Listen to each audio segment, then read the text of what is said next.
Order, please.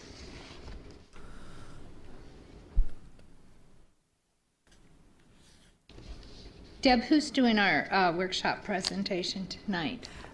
Martine will be presenting the access management plan. If we can take roll first. Oh, all right. Commissioner Bennick? Here. Commissioner Chapman? Here. Commissioner Hoyler? Commissioner Purvey? Commissioner Smith? Here. Vice Chair Summers? Chair Blair? Here. Okay, we have a quorum. Thank you.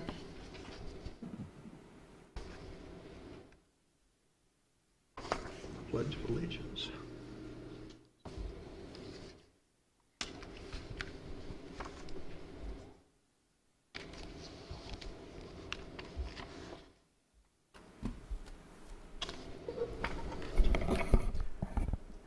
Chair and Commissioners, today we're going to go ahead and do a little bit more thorough review of the Access Management Plan that was originally kind of teased about 2 months ago last month, and then last month we went ahead and we kind of had a little discussion concerning it, some of the access management principles. This is actually going to go into a little bit more detail of what's inside the document. The document itself of the Access Management Plan was actually meant just to be guidelines. There's not an actual corridor plan or an access management plan that comes down to actual specific parcels. Again, just really quick, what is access management? Access management is the control of spacing of locations to be able to access properties. And so it's how do you get to the property and how do you control that access? So it'd be driveways, cross streets, median openings. It's basically just trying to make sense of the spaghetti that sometimes becomes our transportation network, whether it's transit, whether it's bikeways, walkways, cars, freight. It all has to deal with trying to either move individuals, property, or even data and things back and forth. The purpose of access management, again, it's just to maintain the capacity of roadways, maintain the capacity of our infrastructure. It's to be able to preserve our infrastructure and our roadways and to promote safety. And so that's the biggest caveat there. It's a way to be able to make sure that things are safe. It's a way to be able to make sure things are orderly and that things can get from A to B without having to go through Z.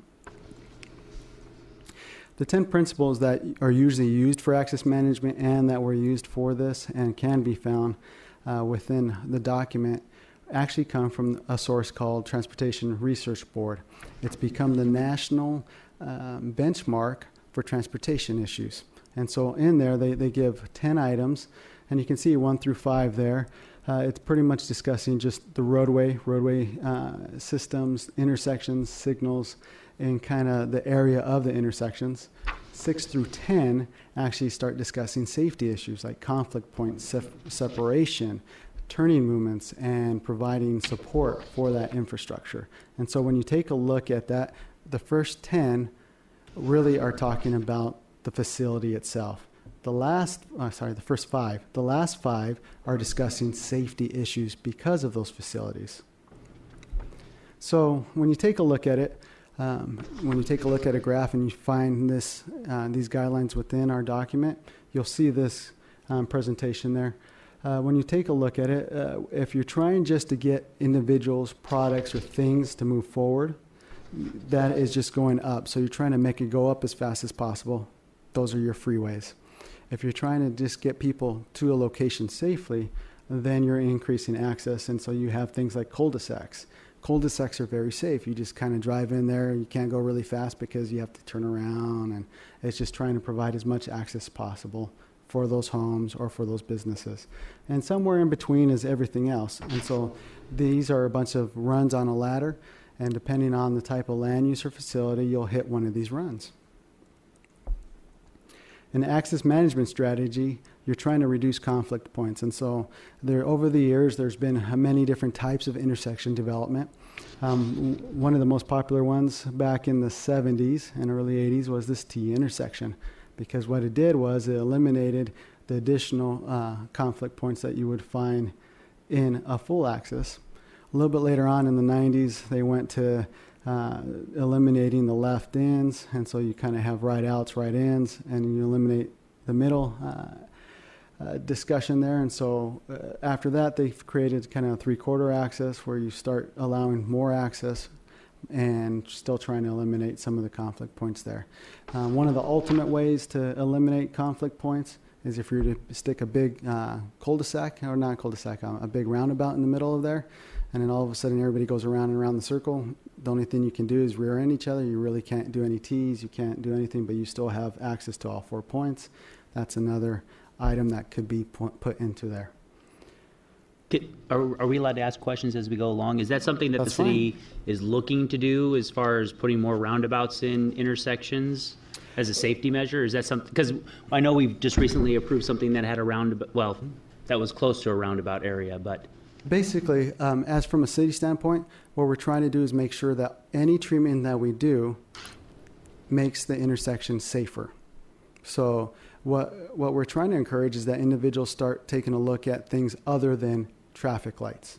Because the biggest thing a lot of individuals think of is when you're stuck at a light, or you can't make a left out because there's so much traffic, or there's a lot of accidents because people are trying to shoot the gaps. The first thing they come back and they say is, we need a traffic light here. And necessarily that might not be the answer, because if you get too many traffic lights in one location, then it really slows things down. What we're trying to encourage is to try to take a look at some of the other treatments that are out there, such as median islands or stop signs or yield signs, or maybe even a roundabout. But necessarily we're not encouraging one type of treatment, because every treatment doesn't work at every location. And so it really depends on the land uses and what's there. It also depends on how much right-of-way you have. One of the biggest issues that I have with roundabouts is sometimes they're just done incorrectly. They're made too small because you don't have enough right-of-way, and so they stick this really small circle in the middle, and everybody still zooms in and out and just makes a straight line. The approach is wrong, and you end up having a really dangerous situation. So part of the thing that we're trying to encourage here, and this is something that we're working with engineering to be able to create a new standard for, is the driveway and intersection design. This is something that we found in the city of Scottsdale, and it's kind of hard to understand, but just pretend that this road was flat, and then this is a profile of what the curb kind of takes a look at. What they're trying to show you here is with this new angle, for vehicles that are turning into a commercial district or into an apartment complex or something, to make the radius larger.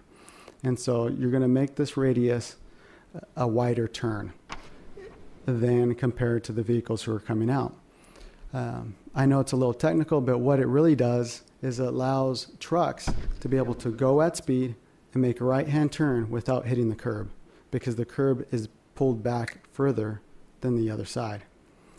And on the return, it's more of a 90-degree angle, because the vehicles who are coming out and preparing to make a right-hand turn, they're already stopped, so they don't need to try to get the speed and try to cut. What they're trying to do is trying to pull out. When it's safe, they make that right-hand turn, and since they're not at full speed, they're able to go ahead and make a right-hand turn without needing as much of a radius. And so if you were to kind of imagine that one side is more of an oval shape, where it allows, the truck to come in a little bit closer towards the curb. They're going more at a speed. They have more room and more space to be able to make that turn. On the other side, it's more of like a corner, but it doesn't have such a strong point on it. And so that's one of the things we're trying to encourage. Really, the way you can tell if a truck can't make that right-hand turn into a complex is you just take a look at the curb. You'll find a bunch of black mark from the tires. If you see that, then you know the radius isn't correct, and that you should probably either make the radius bigger or pull the return out. The other things that we're taking a look at here are median treatments. All of these have been discussed inside the report. What you see here on a picture is a pedestrian island.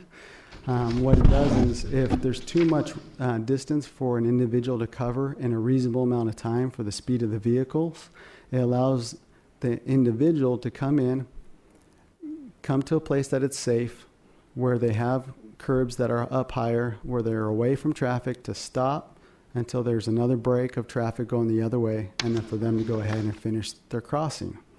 These are very important for areas that have arterials, high speed, for things that might also just be a really wide intersection or different movements. One such place would be if you were to imagine an apartment complex directly across the street from a laundromat. but they're in the middle of a block.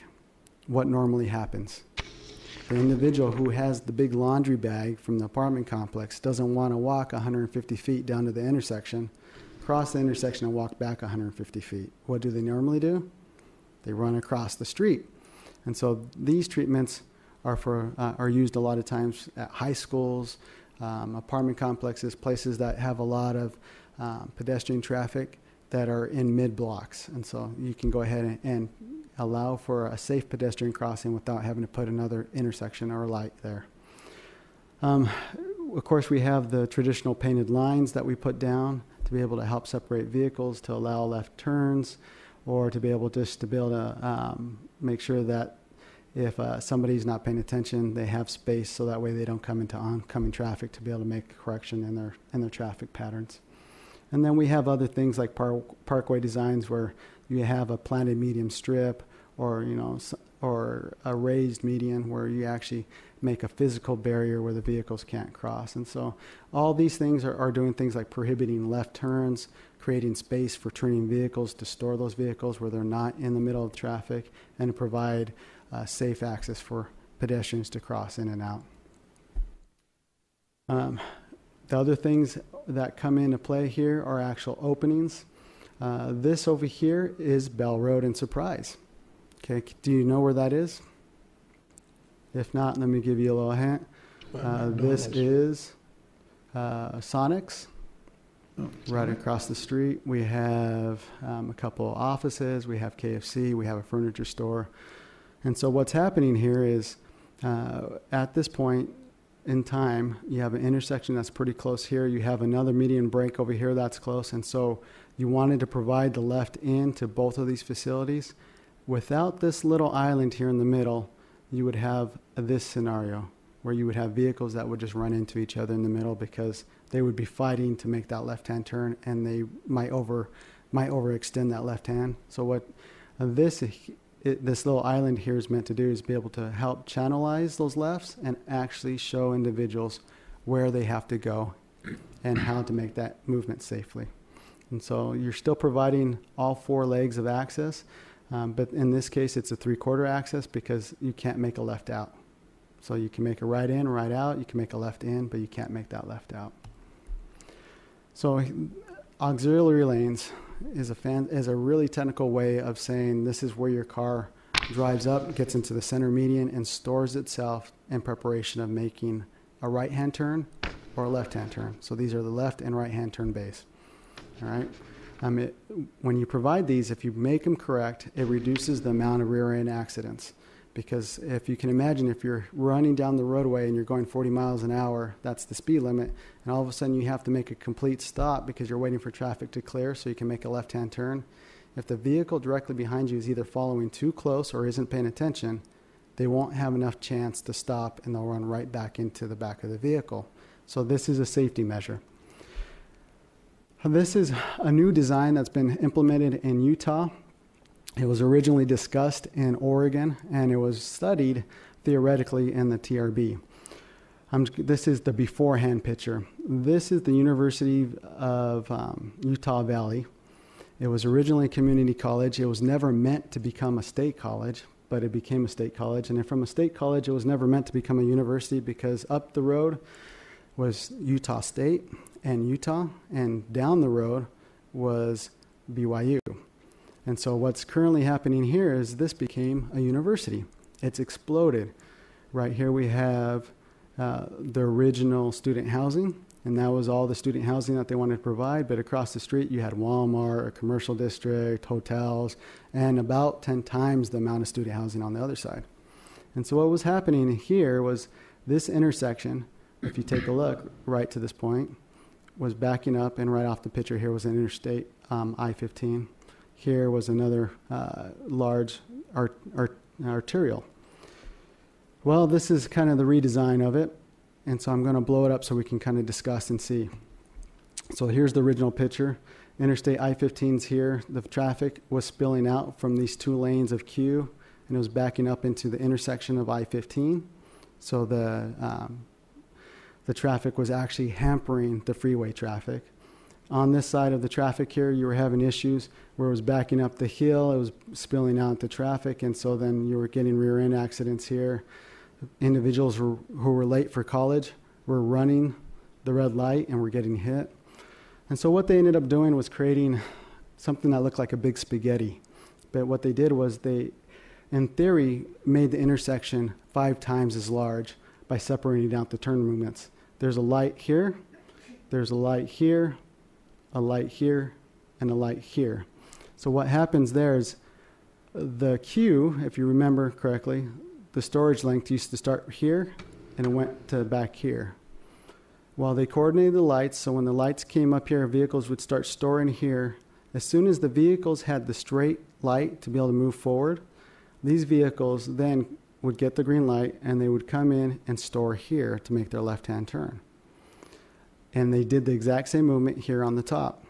At that point in time, any vehicle that wanted to go and make a right-hand turn had a protected right-hand turn here, they had a protected right-hand turn here, and they had a protected right-hand turn here. And so in theory, what's happening is you had westbound traffic, eastbound traffic, westbound traffic, eastbound traffic, westbound traffic. And they were all intermingled. But because it's all channelized and it was all curbed and cut, no one can run into each other. And so what happened here is everybody can go straight. When the light turns green, everybody goes straight. No one hits each other. When the light turns green going east and west, everybody goes straight. No one hits each other. So in essence, you've created an intersection that has 0 conflict points. It acts like a roundabout, but individuals don't get confused because they're channelized. Once you get into that area, you can't get out because you have concrete barriers that won't allow your tires to move in and out from there. So once you get in the left-hand turn lane, you're going to go left no matter what. Once you get in the right-hand turn lane, you're going to go right no matter what. And even though it feels like a sandwich where you might be going in between 2 vehicles that are going the opposite direction than you, you'll never hit them. And so at first, when I first drove this, I thought to myself, wow, what did they do here? I got in because I was staying at the hotel over here. I got into the channel, and I was like, wow, that was pretty nifty. So I purposely, instead of stopping there, my wife thought, you're crazy, what are you doing? I turned around and went the opposite way to see how it felt. And then my wife said, are we at work? And I said, yes, we are. I wanted to take a picture, but she wouldn't videotape it for me. So, but I took the aerial here. What they did also here, here's the roundabout. What they did here was they took the traffic, they made a separate lane going one way and one way to be able to allow the conflicts to disappear. If you remember correctly, there used to be a roadway here. What they did was they made a pedestrian island, so there's a bike lane that comes down this way. You're able to then access the pedestrian facility, either go up to college, come back to your dorms, or be able to go ahead and move forward in the bike lane and continue on. So it's pretty nifty. It looks ugly. It's kind of hard to describe, but in essence what they did was they were using those auxiliary lanes and median treatments to make things safer, make sure that people wouldn't get confused and to stop the red lights. In essence, they never, now when you go here, you don't have any more red light running because each light is timed equally. You don't have any spillover into the I-15 corridor because there's no backup. And so for them, it was like they actually increased the roadway length by about a mile. So you have internal circulation now. When you go into, say, a shopping center, internal circulation becomes really important. A lot of times what we do is we put drive aisles really close to the intersection. So what happens is you have a vehicle. A good example of this is the Home Depot just down on Bell. That shopping center right there, you have Home Depot, a bunch of different restaurants. You have Cox Cable. What happens there is you have vehicles that are trying to turn in, and then every 20 feet you have a drive aisle that wants to cut across. And so what happens is the vehicles, when they're turning in, automatically have to come to a stop because vehicles are either cutting them off or vehicles are turning out. And then it ends up spilling into either the neighboring drive aisle or it spills out into the actual intersection of Bell. What we're proposing is to be able to come up with a new length and a distance working with the city engineering and their engineering design standards to actually require the length of the throat to be longer, about 100 feet, to be able to stack up to 10 vehicles prior to any drive aisle coming across it. This will help to be able to ensure that if vehicles are making a left, you clear everybody who wants to make a left into that complex. If their vehicle has to come to a complete stop to make a right in the drive aisle, you still have enough distance to be able to stack. And it's also very important for freight, because when you have a freight truck that's delivering into these complexes, those trucks are 60 feet long. And so if this is only 20 feet, it's blocking the drive aisle and other vehicles. Another important thing is to make sure that you have the queue length for your left-hand turn lanes, that they're appropriately spaced.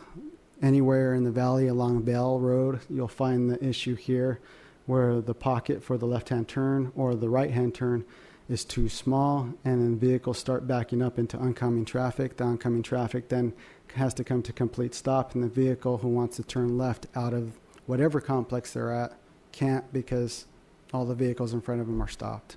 And so we're trying to take a look to see if we can appropriately design all our pockets in the distance to be able to make sure that they can store enough vehicles.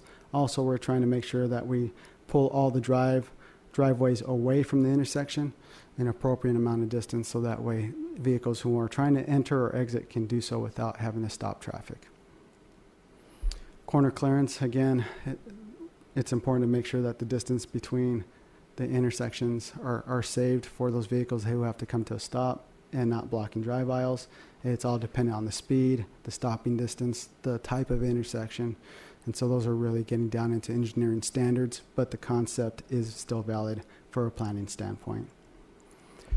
We don't want to stop there. We're actually going to incorporate bicycle and pedestrian principles, but we're not going to actually get down to the proposed standards. Those are going to wait till we get to the multimodal plan, which is coming down and will be one of the next plans that you'll see. But access management is still applied to all those principles. And so anything that when you take a look at site, distance, and things and guidelines like that will take into account also all the pedestrians, where you put them, where you put a bus stop, how far they are to intersections, and where are individuals trying to get to.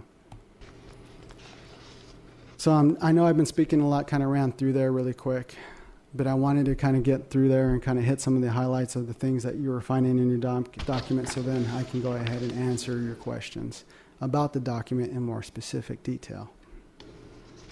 Commissioner Chapman, do you have any questions? Just first, I'm glad to see you working on this. I think that we have a lot of examples here in Surprise where we could improve our engineering on future developments.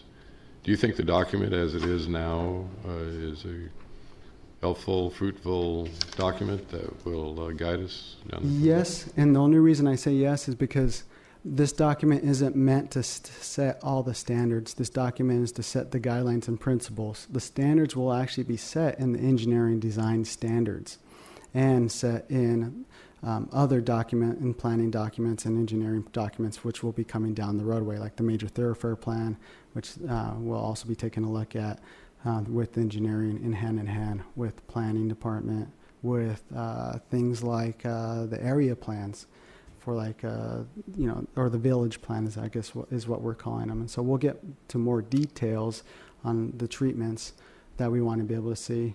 And then overall, we'll have to, in some corridors, we'll have to create an access management plan for just that corridor, much like what we have for Bell. Back in 2008, the City Council adopted, through resolution, the Bell Access Management Plan, which actually dictates which access points should be closed when the time comes, which ones should be allowed, and how land use and intersection design should be playing hand in hand, and how they should coordinate with one another. And so my answer is yes, I think this is a really good start. I think this gives you some helpful hints and some guidance. So as a zoning commission, if you think, hey, we really think that that intersection should be taken a closer look because it seems dangerous, or you would like to see something different, you have things that you can point to. One of the things that we've been catching a lot of is development now that when they're coming in, in the prior, we haven't taken a look at what's across the street, and so you're missing that there's already an intersection that might be offset, and so you're creating two T intersections instead of creating a full intersection, or you're missing things like how do we ensure that pedestrians can get across the street because there's a school right next to it, and we want to make sure those students can walk from home to school. And is that intersection too big, or is that speedway, is that creating too much of a speed? What can we do to be able to ensure that the vehicles see the children, and some of these treatments will be able to play hand in hand with that. Thank you. My only comment, are you looking to go back and try to correct any of the errors that we have? Like the one in Home Depot and, some along Grand or some along Bell? What we're actually trying to do is trying to go through and create a way to be able, as development comes in, to ensure that it comes in cleanly, but as things get redeveloped or repurposed, that's the time we want to be able to say, hey, in our access management plan, we think vehicles going 45 miles an hour that actually should be 320 feet back, and you're only 80 feet back. We're going to ask you as the developer now that's coming to redevelop this parcel to pull that intersection back. So that'll be proposed on any redevelopment plans as they come forward to us? As they come forward, and there'll be a chance for staff to do that. You'll use this tool to put it into the proposal from the city staff? Yes. To us? Okay.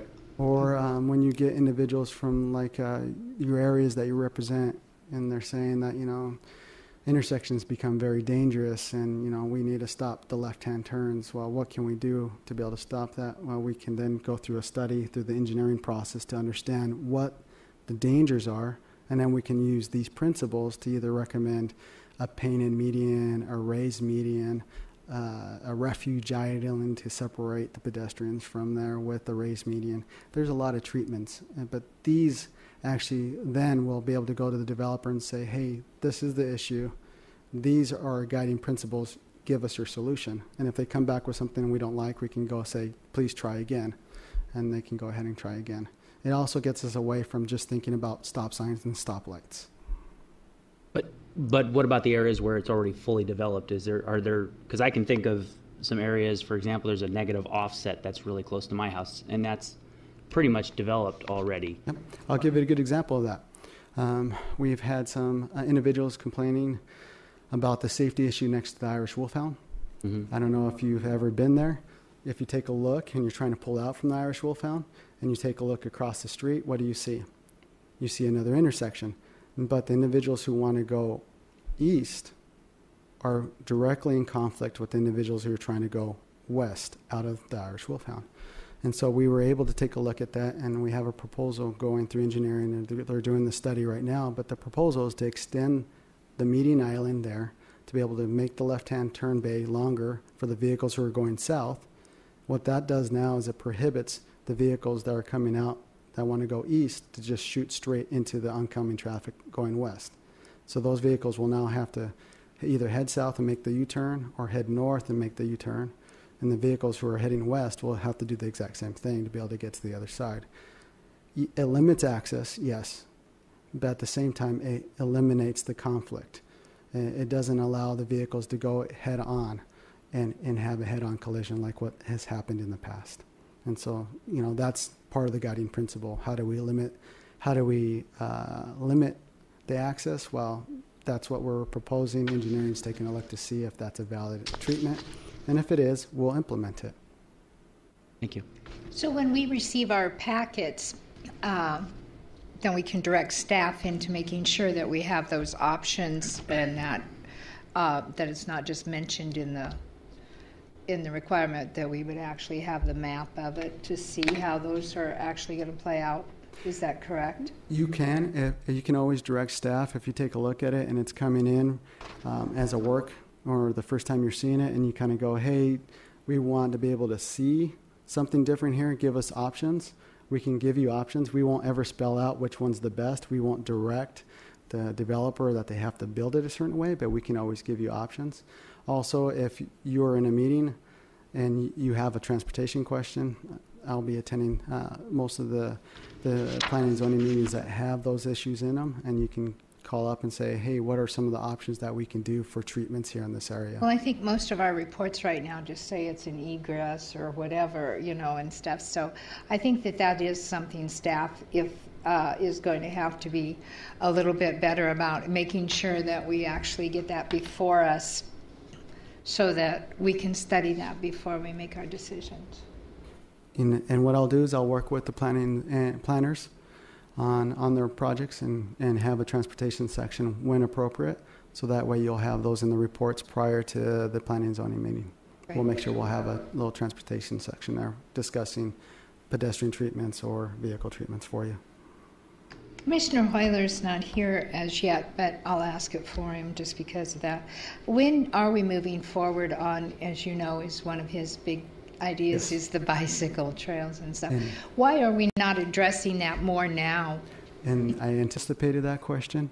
The answer is... From him? Yep, exactly. The answer is we actually are right now, we have a draft letter that we're having senior staff review to make sure that that letter can go out to the stakeholders. We're identifying stakeholders right now to send those out. And we will begin the process in September. And so we'll start in September. We're going to bring it to P&Z in November for your first workshop. We're going to have a public outreach in the fall. And then we're going to go ahead and go back out, make some changes, have another public outreach, and then bring it back to P&Z again. And then if changes are needed, we'll make those changes. Hopefully in January, we'll be able to take it to City Council for their first work session on it, make any necessary changes, and if they ask us, we'll be able to come back to P&Z, present again, and then go back to City Council. And so we're hoping to have the bicycle or the multimodal plan, which what we're calling, done in the first quarter of next year. And because I think that has come up a lot over the years. I mean, that we've talked about this. I think that's really important. Anything else, commissioners? Any other comments? Okay, we actually do have this before us later in our actual we do. meeting. So if no other questions, I'm going to go ahead and close this workshop at this time.